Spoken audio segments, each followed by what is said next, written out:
আপনারা প্রথম আলো এবং ডেইলি স্টারের দেশবিরোধী এই কার্যক্রমগুলো সম্বন্ধে সবাই অবগত। আপনারা সবাই জানেন এই ঘটনাগুলো কি।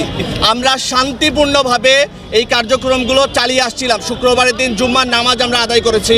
আজকে আপনারা দেখেছেন আমরা শান্তিপূর্ণভাবে গরু জবাই পরবর্তীতে আমরা জিয়াফতের জন্য রান্নাবান্নার কাজ চলছিল। এই রকম অবস্থাতে আমাদের ওপরে বিনা উস্কানিতে যেই পুলিশ হামলা চালিয়েছে সেই পুলিশ কোনোভাবে এই রাষ্ট্রের পুলিশ না, সেই পুলিশ হাসিনার পুলিশ। আমরা এই হাসিনার পুলিশকে অবশ্যই জবাবদিহিতার অন্তর্ভুক্ত করব ইনশাআল্লাহ। পুলিশকে ভুলে গেলে চলবে না। ওই পুলিশ আমাদের টাকায়, আমাদের পোশাকে, আমাদের সব কিছুতে আছে। আমরা চাই এই রাষ্ট্রটা ভালোভাবে চলুক। এই বিপ্লবের নেতৃত্ব আমরা দিয়েছি, আমরা শাহাদত বরণ করেছি। আমার নিজের শরীরে এখনো গুলি আছে। আফতাবনগরে আমি ফাইট করেছি, আমার স্টুডেন্ট আমার কোলের ওপরে শাহাদত বরণ করেছে। 15 বছর ধরে এই ফ্যাসিবাদকে, এই জালিমকে যারা এই বাংলাদেশের ওপর স্থান দিয়েছিল, তারা তাদের কারিগর, তাদের খুঁটি হচ্ছে এই প্রথম আলো। আপনারা ভুলে যেন না, এই প্রথম আলো 111 এর কারিগর। এই প্রথম আলো দিল্লির দাসত্ব করে। এই দিল্লি স্টার যারা আমাদের দেশের কোনো কাজ না করে 111 করেছে, হাজার হাজার মানুষ খুনের পেছনে, গুমের পেছনে তাদের ভিত্তি রচিত হয়েছে এই প্রথম আলো আর ডেইলি স্টারের হাত ধরে।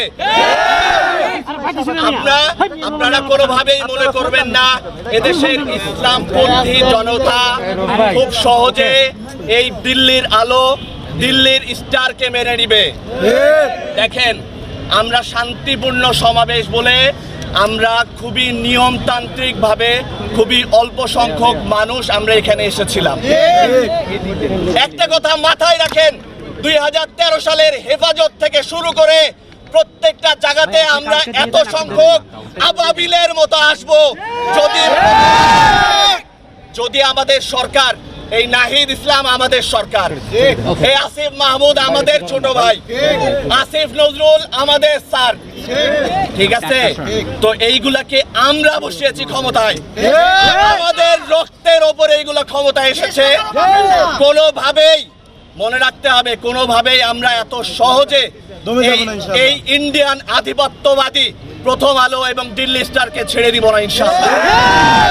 যদি প্রথম আলো আমাদেরকে চ্যালেঞ্জ দিতে চাই, পুলিশ শুনলাম 2 জন ভাইকে গ্রেফতার করেছে, তাদেরকে যদি উইদিন 1 আওয়ারের ভেতরে ছেড়ে দেওয়া না হয়, তাহলে আমরা এমন কোনো কর্মসূচি দিব যেটাতে বাদবাকি যে কালপ্রিট গুলো আছে, হাসিনার যেসব পুলিশগুলো আছে, তাদেরকেও ইনশাআল্লাহ আমরা একটাকেও ছাড়বো না, সবাইকে বিচারের আওতায় নিয়ে আসবো।